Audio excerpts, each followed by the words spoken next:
So obviously our work looks at mainly on looking at acute injury. A lot of the work historically people looked at chronic injury or sustained alcohol injury, but our recent work has always focused on the acute initial damage that occurs, because we think a lot of those mechanisms subsequently will lead on to the chronic injury, and understand the early injury will get us a better understanding of subsequent mechanisms and events that occur. So one area which we focused on is an acute alcohol dosing model, and whereby we give a large dose of alcohol which mimics the acute binge pattern itself, which we think is more realistic of people's drinking pattern really in itself.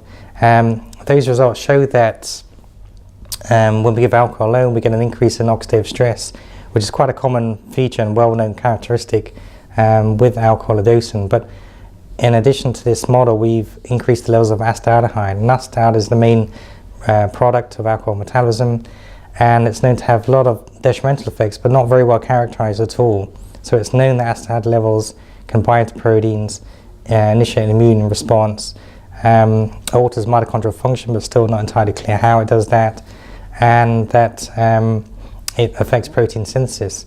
But the exact mechanism is still unclear. So we're interested in looking at kind of the antioxidant enzymes capacity in this context to characterize in a bit more detail.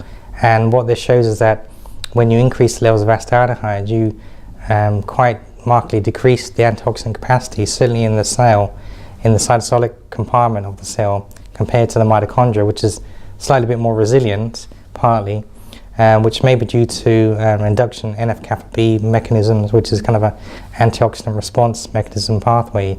So these studies show that when you increase levels of acetaldehyde, the cell is much more susceptible to injury and oxidative damage, which may lead on to quite significantly cell death. So that's what these, it's only a small study we've shown here today, but it fits into a wider, bigger picture of looking at acetaldehyde in general. Sure, I mean obviously one of the big issues really is trying to understand I guess the mechanisms which lead from fatty liver to steatohepatitis, and then subsequently from steatohepatitis to fibrosis.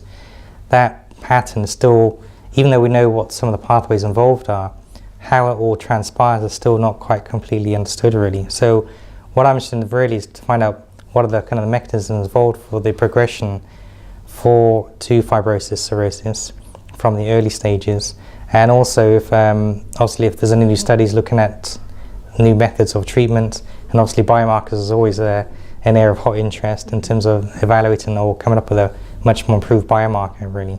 So those are the key areas, as well as new treatments, because obviously there are no good treatments for fatty liver disease in general, or NASH or ASH in particular really.